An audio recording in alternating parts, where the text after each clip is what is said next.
कभी कभी एक अजनबी की दुआ इंसान की तकदीर बदल देती है।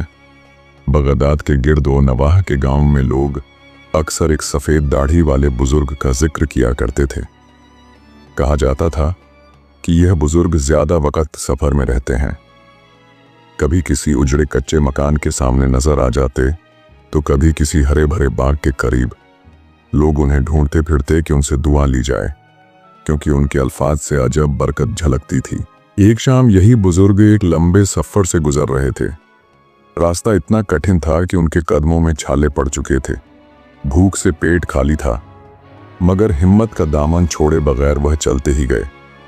सूरज गुरूब होने को था जब वह एक गांव के किनारे पहुंचे। थकन से निढाल बदन ने कहा, आज की रात यहीं रुक जाना बेहतर है, सुबह ताज़ा दम होकर फिर आगे बढ़ूंगा। ये सोचकर बुजुर्ग ने गांव के एक बड़े शानदार मकान के दरवाजे पर दस्तक दी। दरवाज़ा खुला तो एक भारी जिस्म वाली औरत गरूर से देखते हुए बोली, कौन हो तुम और क्या चाहते हो? बुजुर्ग ने नरमी से कहा, मैं एक मुसाफिर हूँ, अगर आज रात के लिए अपने घर के कोने में ज़रा सी जगह दे दो तो बड़ी मेहरबानी होगी। औरत ने मुंह बिगाड़कर जवाब दिया, दफ़ा हो जाओ यहाँ से। अगर मैं हर आवारा मुसाफिर को जगह देने लगूं तो अपने घर का खर्च कैसे उठाऊंगी? मायूस मगर सब्र किए हुए बुजुर्ग ने आगे कदम बढ़ाए। वह मकान के बराबर में एक पुराना टूटा फूटा झोंपड़ा देखकर रुक गए। हिम्मत करके उसके दरवाजे पर दस्तक दी। दरवाज़ा खुला तो सामने एक कमज़ोर सी बेवा औरत खड़ी थी। उसकी आंखों में गरीबी का साया और दिल में नरमी झलक रही थी। वह मुस्कुराकर बोली, कहाँ से आए हो और क्या चाहिए? आओ भाई, इस छोटे से मकान में पहले ही कई लोग हैं, तुम भी आ जाओगे तो क्या फ़र्क पड़ेगा?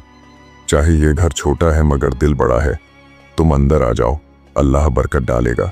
बुजुर्ग अंदर दाखिल हुए तो उस औरत ने चारपाई पर रखे पुराने बर्तन एक तरफ कर दिए और जगह खाली करके मुसाफिर को आराम के लिए बैठा दिया। उस नेक दिल औरत की मेहमान नवाजी ने बुजुर्ग की आधी थकान ही उतार दी। वो आराम से बैठे तो घर के कोने पर नजर गई।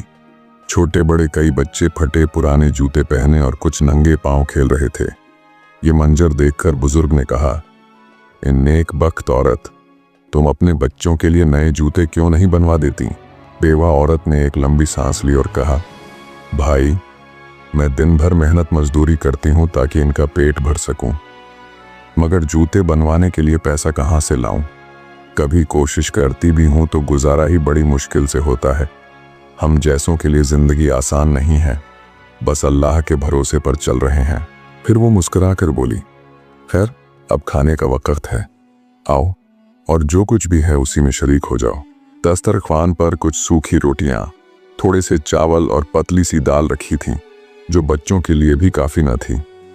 बुजुर्ग ने देखकर कहा, मैं तो अभी रास्ते में खाकर आया हूं, भूख नहीं है। तुम बच्चों के साथ खाना खाओ, मैं तो बहुत थका हूं, जरा आराम कर लूंगा। ये कहकर वो लेट गए और थोड़ी ही देर में ऊँघने लगे। सुबह सवेरे उठकर बुजुर्ग ने कहा, तुमने एक मुसाफिर को पनाह देकर बड़ा सवाब कमाया है। मैं दुआ करता हूं कि तुम आज सुबह जो काम शुरू करो शाम तक वही करती रहो। बेवा मुस्कुरा कर बोली, दुआ के बिना भी मेरा सारा दिन मेहनत में ही गुजरता है, सुबह से रात तक, लेकिन काम है कि फिर भी खत्म नहीं होता। हम जैसों की जिंदगी में आराम कहाँ? अभी ये बात हो ही रही थी कि बेवा खातून बोलते बोलते एकदम खामोश हो गई, क्योंकि बुजुर्ग खामोशी से जा चुके थे। बेवा खातून ने बच्चों को देखा और सोचने लगी, सच कहते थे बुजुर्ग, ये बच्चे कब से यूं ही नंगे पांव फिर रहे हैं और आगे सर्दियां भी आने वाली हैं। कोई तो जिम्मेदारी निभानी है, और नहीं तो एक कोशिश तो मैं कर ही सकती हूँ। ये ख्याल आते ही खातून जल्दी से अंदर गई और जाते हुए सोच रही थी कि संदूक में एक पुराना चमड़े का टुकड़ा पड़ा है, जरा नाप कर देखूं कि बड़े बच्चे के जूते बन जाते हैं या नहीं। ये सोच आते ही उसे ख्याल आया कि घर में तो फीता है ही नहीं, अब क्या करे। फिर वो भागकर पड़ोसन के घर गई और नापने के लिए जल्दी से फीता ले आई। उसने फौरन संदूक खोला और चमड़े का टुकड़ा निकालकर बड़े बच्चे के जूते के लिए नाप लिया। हैरत की बात यह थी कि चमड़ा ज्यों का त्यों मौजूद था। उसने फिर दूसरे बच्चे के जूते के लिए नाप लिया। उसका नाप लेने के बाद चमड़ा फिर भी उतना ही रहा। फिर तीसरा, चौथा, पांचवा, हर बार नाप लेती मगर चमड़ा खत्म न होता। यूं देखते ही देखते फर्श पर नापे हुए जूतों के जोड़ों का ढेर लग गया, लेकिन चमड़े का टुकड़ा बदस्तूर बाकी रहा। यहाँ तक कि शाम के वक्त तक उसके घर में जूतों का ढेर लग गया, और जब सूरज गुरूब हुआ तो ठीक उसी लम्हे वह चमड़े का टुकड़ा भी खत्म हो गया। अभी वो ये सब देखकर हैरान और परेशान दरवाजे के पास ही खड़ी सोच में डूबी थी कि ऐन उसी वक्त अचानक किसी ने जोर जोर से दरवाजा पीटना शुरू कर दिया। दस्तक इतनी तेज थी कि बच्चे भी खेलते खेलते सहम गए और औरत घबराकर जल्दी से उठी। उसने घबराए कदमों से जाकर दरवाजा खोला तो सामने उसकी अमीर पड़ोसन खड़ी थी। पड़ोसी के हाथ सोने और चांदी के कंगनों से चमक रहे थे। उसके कपड़े नए और साफ थे। उसके चेहरे पर अजीब सी नकल्ली मुस्कुराहट थी। वह दरअसल फीता मांगने के बहाने आई थी, लेकिन फीते लेना उसका असली मकसद नहीं था। उसकी आंखों में झलकता तजस्सुस साफ नजर आ रहा था, जैसे वह ये जानने की जल्दी में हो कि फिते को वापस करने में इतनी देर क्यों लग गई। उसके जहन में तरह तरह के सवालात जन्म ले रहे थे कि क्या खातून ने फिते से अपने बच्चों के लिए कुछ लिया है, या वह उसे किसी और मकसद के लिए इस्तेमाल कर रही थी। पड़ोसी की आंखें बार बार दरवाजे के पार से औरत के घर के अंदर झांकने की कोशिश कर रही थीं, जैसे वह जानना चाहती हो कि इस गरीब घर में क्या हो रहा है। जैसे ही उसकी नजर अंदर पड़ी तो हैरत के मारे उसके मुंह से आवाज ही न निकली। घर के कोने कोने में नए और चमकते दमकते जूतों के जोड़े ढेर लगे पड़े थे। वो हक्का बक्का होकर बोली, अरे बहन, ये इतने सारे जूते कहाँ से आ गए? बेवा औरत खुद भी हैरत में थी। उसके चेहरे पर एक अजीब सी मिलीजुली खुशी और चौंकपन झलक रही थी। उसने धीरे धीरे कहा, मैं भी यही सोच रही हूँ। मेरे पास तो बस एक पुराना चमड़े का टुकड़ा था। मैंने सोचा कि जरा नाप कर देखूं, शायद बड़े बच्चे के लिए एक जोड़ा बन जाए। लेकिन नापते नापते शाम हो गई और वही टुकड़ा जाने कितने जूतों में बदल गया। जैसे ही सूरज डूबा वह टुकड़ा खत्म हो गया। यकीनन वह सफेद दाढ़ी वाले बुजुर्ग कोई अल्लाह वाले थे, जिन्होंने जाते जाते मुझे यह दुआ दी थी। उनकी दुआ और रहमत ने मेरे छोटे से घर में खुशियों की बरसात कर दी। उस पल मैं महसूस कर रही थी कि मेहनत और ईमानदारी के साथ अगर किसी ने मदद और बरकत की है तो उसका असर कितनी दूर तक जा सकता है। अमीर पड़ोसन के मुंह से बेअख्तियार निकला, कौन बुजुर्ग और कैसी दुआ? बेवा ने पूरा किस्सा सुना दिया। अमीर औरत ने सिर पीट लिया। उसे अचानक याद आया कि वही बुजुर्ग सबसे पहले उसके दरवाजे पर आए थे और उसने उन्हें धत्कार दिया था। अब पछतावे की आग उसे जला रही थी।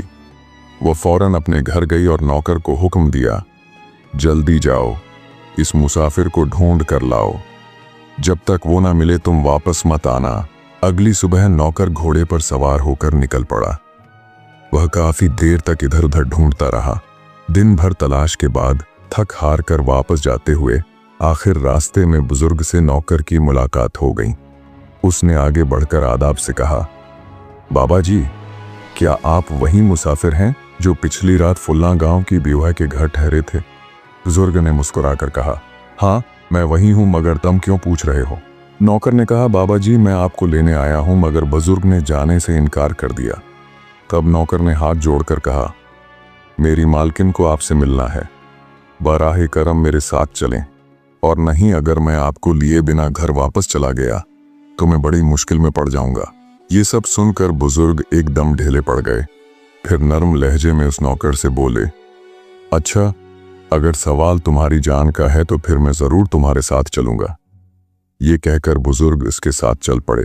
उधर गांव में अमीर औरत ने उसकी खातिरदारी के लिए बहुत एहतमाम किए।